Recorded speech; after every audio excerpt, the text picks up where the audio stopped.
자, 여러분, 이렇게 관계라고 하는 말은 무엇을 의미하는 걸까요? 어떤 한 수필가는 관계는 관심으로 연결되어 있는 상태다라는 말로 정의를 했습니다. 일과 필요에 의해서 연결되는 것이 아니라 마음 씀씀이를 통해 연결된 상태, 그것을 우리는 관계가 있다라고 표현하는 거죠. 마음 씀씀이로 연결이 되면 우린 그것을 인간관계라고 이야기를 하고요. 그리고 필요와 그리고 또 이득을 씀씀이로 연결이 되면 우린 그걸 거래관계라고 이야기를 합니다. 참 신기하게 사람과 사람이 만나는데 어떤 사람과의 만남은 인간관계가 되고 어떤 사람과의 만남은 거래관계로만 끝나는 경우도 많이 있죠. 소위 언필칭 좋은 관계, 뭘 좋은 관계라고 할 수 있을까요? 그건 말 그대로 마음 씀씀이를 중심으로 연결된 관계를 좋은 관계라고 하겠죠. 상대가 배려되어지고 상대의 상황을 이해하고 참아주고 기다려주고 이해하기 위해서 노력하고 그렇게 마음을 쓰는 과정에 있는 것, 그걸 좋은 관계라고 할 겁니다. 차이를 비판하고 지적하고 내 입장에서 주장하고 넌 틀렸다라는 것을 말하려고 하면은 그것은 좋은 관계라고 말할 수가 없죠.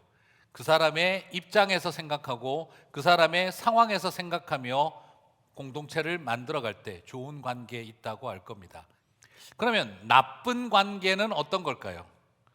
조금 워드플레이를 좀 해보면, 말장난을 해보면 나쁜 관계는 나뿐인 관계라고 그렇게 말할 수 있겠습니다. 뭘 해도 날 위해 에고센트릭한 그런 릴레이션십을 만들어가는 거죠. I and you로서의 we가 아니라 그냥 나들, me, Is와 같은 그런 상태의 관계를 말하는 겁니다. 철저하게 자기중심적이죠. 그래서 사람을 판단하고 비판하고 그리고 평가하고, 그래서 나랑 같은 생각을 가진 사람, 나랑 같은 관심을 가진 사람, 나랑 비슷한 사람들끼리만 모이려고 하는 것. 그래서 차이는 차별의 대상이 되고, 그래서 혐오와 배제로 선긋기, 금 만들기 이런 것을 잘하며 서로를 향한 포비아를 만들어가는 과정, 이런 모습은 우리는 나쁜 관계라고 말할 수가 있습니다. 그래서 내 편만 만나고 타인은 어떤 사람이냐, 타도할 사람으로 여기고 있는 우리의 모습을 보게 되어지죠. 참 안타까운 건 이것이 오늘날 이 세상 속에 너무 편만해지고 있는데, 문제는 교회도 만만치 않은 이런 모습이, 나쁜 관계가 많다는 겁니다. 자, 로마서를 받는 로마 교회도요, 제가 벌써 여러 번 설명했습니다만 이질적인 두 집단이 한 교회를 만들고 있습니다. 하나는 민족적으로 정복한 제국의 로마인이고, 한쪽은 정복당한 식민지 백성 유대인입니다. 한쪽은 그들을 노예로 끌고 간 지배계급이고, 한쪽은 끌려온 노예계급입니다. 한쪽은 로마의 철학과 지혜를 자랑하는 사람들이고, 한쪽은 영성과 율법을 자랑하는 유대인들입니다. 하지만 딱 하나의 공통점이 로마 교회는 있습니다. 말 그대로 복음 때문에, 교회 때문에, 예수 그리스도 때문에 우리는 한 교회로 모여 있다는 거죠. 그러면 여기서 우리는 지금 선택을 해야 합니다. 99개의 이질감을 포기하고 우리는 복음과 예수 그리스도로 하나 될 수 있는 길을 걸어가든지, 아니면 복음을 믿고 예수님을 믿지만 그래도 지역 감정, 민족적 적개심, 계급 의식을 가지고 서로를 반목하고 갈등하고 살든지. 사도 바울은 양쪽 입장을 상당히 어려운 이 교회를 복음 안에서 하나 되기를 기대하고 오늘 로마서를 썼습니다. 그렇기 때문에 정면 돌파하기도 하고 양쪽을 서로 정말 위로하고 격려하는 어려운 줄타기를 하고 있죠. 그래서 설교도 어려운 줄타기가 될 것 같고 정면 돌파도 될 것 같습니다. 자, 오늘 본문도 마찬가지입니다. 오늘 본문은 줄타기보다는 정면 돌파를 하고 있죠. 지난 주일에 우리는 로마인 기독교인들이 노출되고 살아왔던 그들의 우상 숭배의 역사, 성적인 타락의 역사, 그리고 동성애의 현실, 우리는 이런 것들을 보았습니다. 바울은 그것에 대해서 피하지 않고 직설하고 있는 것을 우리는 살펴보았습니다. 그러면서도 동시에 유대인 그리스도인들을 향해 당신들도 마음으로 죄 짓는 사람들입니다 하는 것을 피하지 않고 직설하였던 것을 우리는 지난주에 살펴봤습니다. 그러면 이번 주일은 그 기조를 이어 오늘 2장에서 바울은 유대인 그리스도인들을 향해 어떤 메시지를 던지고 있을까요? 너희 또한 그들을 정죄할 수 없는 죄인들임을 잊어서는 안 된다라고 하는 지난번에 그 메시지와 함께 다시 묵직한 돌직구를 로마서 2장은 계속해서 유대인들을 향해 던집니다. 먼저 선택받은 백성이었다고 너희는 저들과 다를 것이다 라고 함부로 비판하고 판단하지 말라, 너희도 똑같은 죄인이다를 강력하게 던지고 있습니다. 자, 로마서 2장 1절은 시작을 어떻게 하고 있나요? 그러므로 남을 판단하는 사람아. 시작부터 만만치 않습니다. 남을 판단하는 사람아, 누구를 말합니까? 유대인 기독교인들이죠. 같이 한번 읽어볼까요? 그러므로 남을 판단하는 사람아, 누구를 막론하고 네가 핑계하지 못할 것은 남을 판단하는 것으로 네가 너를 정죄함이니 판단하는 네가 같은 일을 행함이니라. 이거 정말 유대인 그리스도인들 입장에서 기분이 확 상할 만한 메시지를 던졌습니다. 지금까지 율법을 지키며 선민으로 살아왔던 유대인들에게 너희는 판단하는 사람이다 라고 말하고 있는 거예요. 왜요? 유대인 그리스도인들은 로마인 저 이방인 그리스도인들을 볼 때마다 그런 생각을 하는 겁니다. 저들은 날 때부터 우상 숭배의 다신론을 가지고 왔던 사람, 성적인 타락과 동성애에 빠져있던 사람들인데 우리랑은 근본적으로 다른 사람들인데 어떻게 하나님은 저런 인생들에게 복음을 줄 수 있는가? 이런 것 때문에 그들의 마음은 끊임없이 불편했습니다. 그런데 이것에 대해서 바울이 선언하는 거예요. 판단하는 사람아. 그리고 하는 말이 너의 그 판단하는 것으로 네가 너를 정죄하고 있는 거다라고 이야기를 던진 겁니다. 굉장히 기분 나빴을 거예요. 마치 예수님이 세리와 바리새인의 기도를 비교하신 비유를 들었던 것처럼 지금 로마인 교인과 유대교인 사이에 그 미묘한 긴장을 향해 유대인 기독교인들을 바리새인과 동격으로 만들어 놓고 있는 것 같은 그런 상황입니다. 여기서 사용되어진 세 번이나 사용되어진 판단하지 말라 하는 이 표현, 이 판단이라는 게 뭐냐? 이 판단이라는 이 저지한다는 이 단어는요, 신약 성경에서 크게 두 가지로 쓰이는데 첫 번째는 긍정적 개념입니다. 객관성과 합리성, 성경적 기초를 가지고 common goods라고 하는 공공성을 추구하는 결정, 그 속에는 어떤 의미도 돼 있냐 그러면 약자들을 보호하고 변호한다는 뜻도 가지고 있어요. 그래서 바른 판단을 추구한다 할 때 긍정적 의미의 판단입니다. 두 번째는 부정적인 개념인데 주관적이고 감정적이며 사실보다는 편견에 기초하여 포괄적으로 살피기보다는 이해관계에 기초하여 사실을 과장하거나 축소하여 내리는 결정을 말할 때 부정적 의미의 판단입니다. 여러분은 긍정적 의미의 판단을 주로 하십니까? 부정적 의미의 판단을 주로 하고 살고 계십니까? 솔직히 우리 중에 100% 부정적인 판단만 맨날 하고 사시는 분이 몇 명이나 될까요? 거의 없어요. 거의 대부분 우리는 긍정적 의미의 판단을 합니다. 말씀에 기초하여 합리적이고 성경적이고 그렇게 판단하고 싶어 하고 그렇게 애쓰고 있어요. 우리 중에 어느 누구도 저 사람은 100% 삐딱해, 그럴 사람 누가 있습니까? 그래서 이 말씀을 보면서 그래, 나는 부정적으로 판단하는 사람은 아니야 라고 생각할는지 모르겠어요. 그런데 오늘 여기서 말하고 싶은 것은 그게 아닙니다. 이 흥미로운 점이 뭐냐면 사람들이 이 두 가지를 동시에 갖고 있다는 거예요. 객관적, 성경적, 합리적, 공공적 판단을 하면서도 동시에 어떤 영역에만 딱 들어가면은 주관적, 감정적 편견에 기초하여 판단하는 누를 범하는 것이 우리라고 하는 인생이라는 겁니다. 90%는 긍정적 판단을 주로 하고 사는데 항상 10% 문제만 딱 들어가면 나도 모르게 그냥 부정적 판단으로 계속 들어간다는 겁니다. 매우 영적이고 성경적이고 지성적인 분들도 100% 긍정적 판단을 하는 게 아니라는 거예요. 김 집사님 이야기만 나오면 그냥 합리성과 보편성을 잃어버리고 내 안에 가지고 있는 삐딱한 감정 중심으로 모든 걸 판단한다는 겁니다. 평소에는 그렇게 성경적이고 훌륭한데 정치 이야기만 나왔다 그러면 그 다음부터는 모든 게 다 그쪽 논리로만 다 돌아간다는 겁니다. 유대인 기독교인들은 스스로 완전히 객관적이고 율법과 말씀에 기초했다고 생각하고 있는데, 그런데 바울이 말하는 겁니다. 판단하는 사람아, 판단하는 네가 같은 일을 행하고 있다.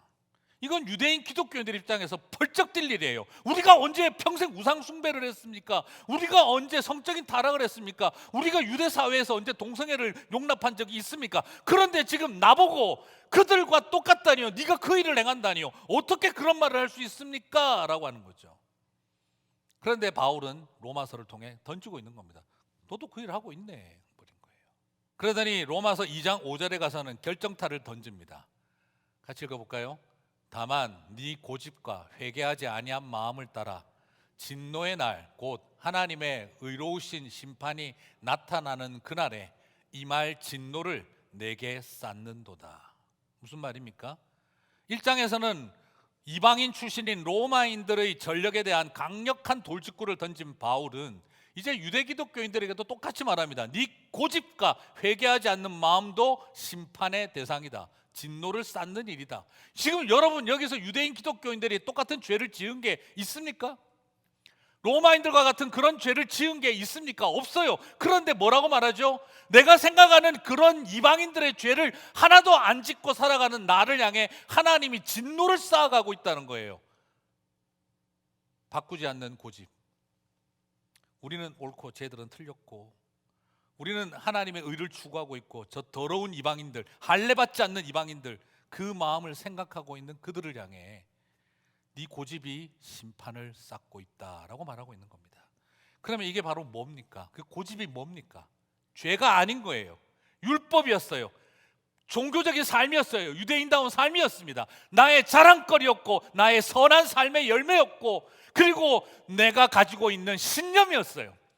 그런데 지금 내가 가진 신념을 고집이랍니다. 내가 열심히 살아왔던, 율법적으로 살아왔던 종교적인 삶을 회개하지 않는 고집스러운 마음이라고 하는 거예요. 그게 너의 진노에 쌓고 있는 이유라고 말하고 있는 겁니다. 로마서 2장 8절은 여기서 한 걸음 더 나갑니다. 나 하나 고집이 문제가 아니에요. 2장 8절은 오직 당을 지어 진리를 따르지 아니하고 불의를 따르는 자에게 진노와 분노로 하시리라. 진노에다가 플러스 분노까지 엎치게 됩니다. 혼자 그러는 게 아니라 당을 짓는 일. 여기서 당을 짓는다는 말은 정치적 정당을 만든다는 말이 아니죠. 이건 원어적인 의미로 이런 것입니다. 로마에서 정치적인 공직에 있는 사람들이 어떤 이기적인 목적, 자신의 정치적인 목적 혹은 자기가 추구하는 욕망을 위해서 사실을 왜곡하는 거예요. 과장을 하거나 축소하거나. 그래서 자꾸 논쟁을 유발시켜서 사람들로 하여금 자기가 말하고 싶은 논점으로 동의할 수 있도록 사람들을 자꾸 그 논의에 포함시키려 나아가는 행동을 말한다는 겁니다. 뭘 말하느냐? 서로 대화해서 화합하고 이해하려고 하고 평화를 만드는 대화를 하는 노력을 하는 것보다 저 사람을 이해하고 저 사람의 신발을 신어보고 저 사람의 입장에서 길을 가보고 그 사람의 컨텍스트를 이해하려고 노력하는데 대화하고 시간 쓰는 것보다 그 사람은 나쁘고 틀렸고 안 되고 대화할 필요가 없으니 우리끼리 모여서 함께 뜻을 같이 할 사람들과 그를 비난하고 정죄하고 욕하며 함께 우리의 뜻을 만들 사람들을 모으는 일에 애를 쓰자 하는 것이 당을 짓는 행동을 말하는 겁니다. 나는 저들과 달리 간음도 동성애도 우상 숭배도 안 했는데 하고 있던 그런 사람들에게 너도 똑같다라고 이야기를 꺼내셨다면 오늘 우리에게 던지는 도전은 굉장합니다. 1장의 위험한 죄인들은 세상적인 그리스도인이라면 2장의 위험한 판단하는 죄인들은 먼저 믿은 우리들을 지칭한다는 생각이 든다는 거죠. 당시 신약시대 유대인들이 가장 많이 감사기도한 게 뭔지 아세요?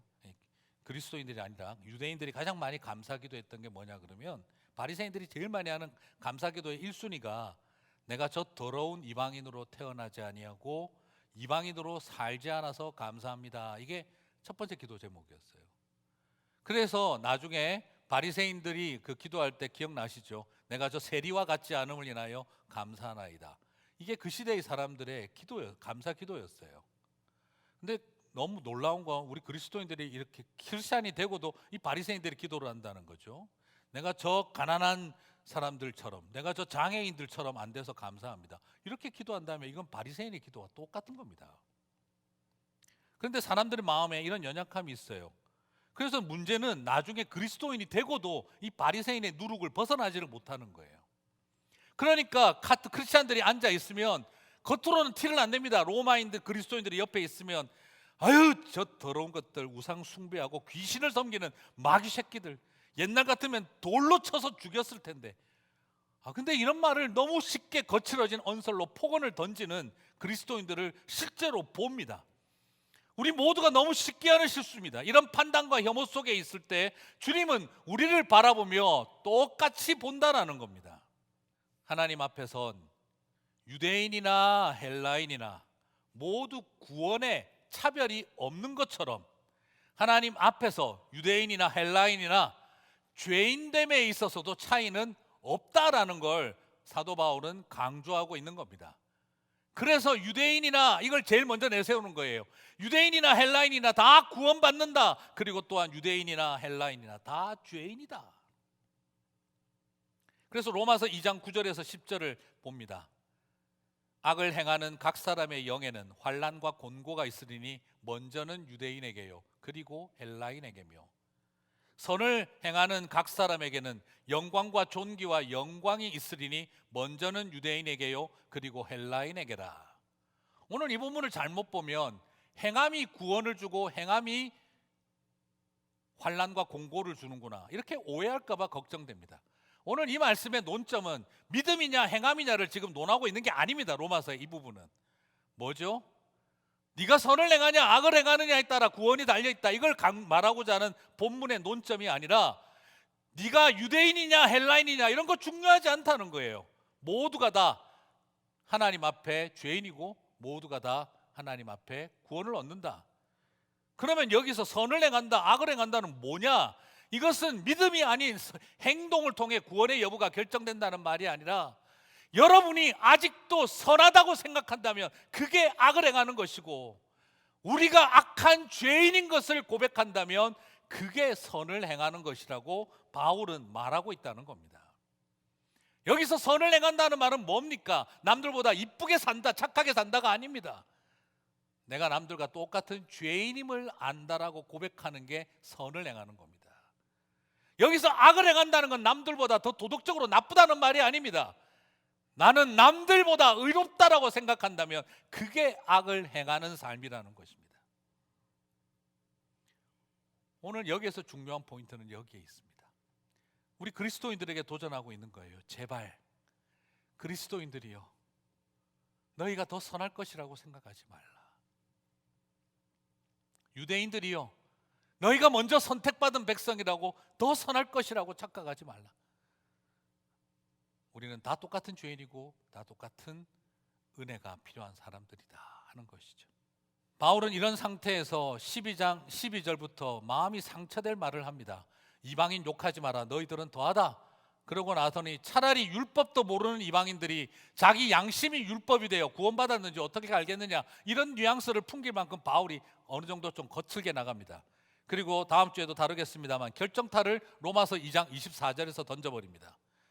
기록된 바와 같이 하나님의 이름이 너희 때문에 이방인 중에서 모독을 받는도다 라고 바울이 선언해버렸습니다. 유대인들에게 하나님의 이름이 너희들 때문에 이방인 중에 모독을 당하는도다 라고 던져버렸습니다. 정말 이것은 특정 범죄 가중처벌 같은 느낌이, 우리가 볼 때는 로마인들을 향해 하나님은 특정 범죄 가중처벌을 하실 것 같은데, 우상 숭배에 대해, 성적 타락에 대해, 동성애에 대해 더 특정 범죄 가중처벌을 하실 것 같은데, 거꾸로 지금 하나님은 유대인들을 향해서 너희야말로 특정 범죄 가중처벌 대상이다 라고 지금 선언을 하고 있는 것과 같은 이야기입니다. 이게 뭘 말하는 걸까요? 우리는 그래서 이 시대의 로마서를 다시 한번 고민하고 읽어야 합니다.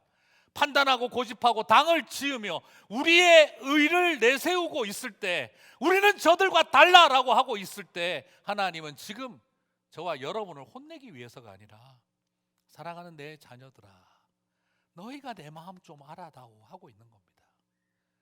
안다 이거예요. 이 세상이 어떻게 돌아가는지 너희들은 좀 내 마음 좀 알아야 되는 거 아니냐 이 말입니다. 먼저 믿은 너희들아, 조금은 내 마음을 좀 알아야 되지 않겠냐 이 말을 하고 있는 겁니다. 세상도 바꿔야겠지만 더 중요한 건 우리부터 좀 달라져야 되는 거 아니냐 이 말입니다. 하나님의 이름이 너희 때문에 이방인 중에서 모독을 당하고 있지 않느냐, 내 마음 좀 알아다오 이 말을 지금 주님이 하고 계신 겁니다. 사랑하는 성도 여러분, 우리가 이런 마음을 가질 때 나뿐인 관계가 아니라 좋은 관계가 일어날 거라고 생각을 해봅니다. C.S. 루이스가 쓴 스크루테이프의 편지라고 하는 책이 있는데 꼭 한번 읽어보시라고 권하고 싶습니다. 탁월한 문학이죠. 근데 스크루테이프의 편지는 뭐냐 그러면, 스크루테이프는 베테랑 악마입니다. 악마의 베테랑급, 기독교와 교회를 파괴하고 그리스도인들을 파괴시킨 최고의 경험을 가진 스크루테이프가 이제 신참 마귀인 웜우드에게 자신의 노하우를 전수해 주는 것을 편지처럼 쓴 걸 이 C.S. 루이스가 재미나게 글을 썼어요. 이걸 읽어보면은 우리가 이렇게 사탄에게 속아왔고 기독교가 이렇게 당해왔구나 하는 걸 볼 수 있어요. 이게 우리 안에 숨어있는 모습이구나. 그중에 참 재미난 것 중에 몇 가지가 있는데 하나가 이런 거예요. 제일 좋은 방법이 뭔지 아니? 매일 만나는 이웃들에게 악의를 품게 하면서 멀리 떨어져 있는 미지의 사람들에게는 선의를 갖게 하는 것이지. 그러면 악의는 완전히 실제적인 게 되고 선의는 주로 상상의 차원에 머무르게 되거든. 무슨 말입니까? 선교지의 사람들을 향해 선한 마음을 가지고 자주 만나는 김 집사님을 향해 이를 갈게 하는 거예요. 그러면 악의는 실제가 되고 선의는 상상 속에만 존재하게 된다는 거죠. 그래서 많은 그리스도인들은 기도할 땐 착한데 대화할 땐 악하다는 겁니다. 그리고 이렇게 말합니다. 너는 그가 어떤 정치적 노선을 취하게 할지 조언하려고 하지 마. 어떤 정치적 노선을 취하든 너의 주 임무는 딱 한 가지야. 애국주의를 선택하든 평화주의를 선택하든 그 정치적 신념이 자신이 믿는 종교의 일부가 되도록 확신을 갖게 해. 그러다가 당파적 정신의 영향력을 이용해. 그러면 종교에서 일부처럼 생각했던 정치적 당파적 노선이 나중엔 그 종교에서 아주 중요한 것처럼 생각하게 될 거야. 그리고 중요한 핵심이라고 생각하게 되면 너는 기독교를 애국주의든 평화주의든 정치적 대의 명분의 일부로 전락시켜낼 수 있을 거야. 그러면 마지막 단계가 와. 무엇보다 자기 당파의 입장에 유리한 논증을 탁월하게 제공한다는 점에서 기독교의 가치를 인정하게 될 거야. 그러면 뭐가 되는 거죠? 기독교는 아무것도 아닌 것이 된다는 겁니다. 정치적 노선 때문에 교회를 열심히 다니는 사람이 돼버리고 결국 기독교는 이념을 뛰어넘는 게 아니라 이념에 종속된 기독교 동아리처럼 되어버릴 것이다 라는 겁니다. 그러면 같은 교회 다니는 사람끼리 복음으로 차이를 뛰어넘어 하나 되는 것보다 예수는 믿어도 지지하는 정당이 다르고 정치 노선이 다르면 왼수가 될 수 있다라고 생각하게 만들어 놓으면 교회는 스스로 분열하고 갈라져서 조각조각 낼 수 있을 거라고 하는 것이 스테르크루프의 전략이라고 적혀져 있습니다. 보수든 진보든 똑같이 이용당한다는 것이죠. 야고보서 5장 12절을 한번 봅니다. 내 형제들아 무엇보다 맹세하지 말지니 하늘로나 땅으로나 아무 다른 것으로도 맹세하지 말고 오직 너희가 그렇다고 생각하는 것은 그렇다고 하고 아니라고 생각하는 것은 아니라 하여 정죄 받음을 면하라. 의도가 뭐겠습니까? 그래, 나는 여러분이 옳은 것은 옳다고 하고 그런 것은 그르다라고 말해야 된다고 생각한다. 그러나 그것을 맹세하고 그것을 신념화하고 그것을 가지고 판단하고 정죄하는 일을 하지 말라는 거예요. 아무 생각 없이 살라는 말이 아닙니다. 옳은 것은 옳다 하고 아닌 것은 아니라고 하라는 거예요. 그러나 맹세하고 판단하고 당짓고 살아가지 말라 이 말이에요. 그게 저주를 쌓는 길이라는 겁니다. 사랑하는 성도 여러분, 우리 안에 그 유혹이 있죠, 그렇죠? 그냥 옳다 그러다 아니 나는 그거 아니라고 생각해 하면 될 건데 누가 그러대? 야, 앞으로 걔하고 페이스북 친구 끊어. 걔하고 친구하면 나 너하고 끊어. 꼴도 보기 싫어. 야, 저건 형제라고 말도 하지 마. 저거는 교회 안에 들어와 있는 원수야. 내가 꼴도 안 볼 것이고 같은 하늘 아래 공기도 쉬고 싶지 않아. 제가 천국 가면 나 천국 가야 될지 모르겠다. 내가 사람하고 저 관계 맺는 거나 정말 싫어. 두고 봐, 우리를 망하게 한다. 들어볼 것도 없어. 뭘 들어봐. 딱 아니야. 제껴놓고 시작하는 우리들의 많은 맹세와 결단들이 있습니다. 주님은 그걸 내려놓으라는 거예요. 옳은 것은 옳다, 아닌 건 아니다라고 하라는 거예요. 그러나 정죄하고 판단하고 그리고 맹세하지 말라는 겁니다. 말씀을 마무리하겠습니다. 내가 얼마나 옳은가, 내 편을 얼마나 더 많이 만들까 자꾸 생각하지 마세요. 우리가 노력할 건 내 편 만드는 노력이 아니라 모두가 이해하기 위한 평화적 대화를 위한 노력을 더 많이 해야 됩니다. 여러분 아시잖아요. 맨날 카톡 보내보세요. 싫어요. 좀 있으면 짜증나고. 그래서 그만 보내세요. 이런 것 좀. 이러고 답장 오지 않습니까 나중에. 근데 왜 자꾸 보냅니까? 편집고 쪼개놓고 그래가지고 그냥 정치적 노선에 그리고 우리가 가진 누구하고 불편했던 관계 때문에 만들어 놓은 네 편 내 편. 아, 재직하다 좀 마음 상했으면 됐지 뭘 그걸 재직해 끝나고도 계속 하시려고 그래요. 살다가 보면 밥 먹다가 서로 기분 나쁜 일이 있었으면 밥 먹다가 기분 나쁜 걸로 끝나야지. 밥 먹고 난 다음에도 왜 자꾸 밥하면서도 기분 나쁘려고 그러세요? 우리 그럴 필요가 없는 거예요. 그냥 그 속에 함께 우리는 죄인인 거 알고 하나님 우리부터 엎드리겠습니다. 우리부터 엎드리겠습니다. 우리 때문에 여호와 이름이 모독당하지 않게 하십시오. 그 진솔함으로 엎드리면 죄인 중에 괴수임을 알면 됩니다. 선을 행한다는 거 딴 거 아닙니다. 내가 악한 죄인인 것을 알면 되는 겁니다. 내가 의롭고 선하게 하겠다고 하는 순간 악을 행하는 겁니다. 오늘 그 마음을 가지시고 나아가는 저와 여러분 되실 때 복음의 능력이 역사하실 줄 믿습니다.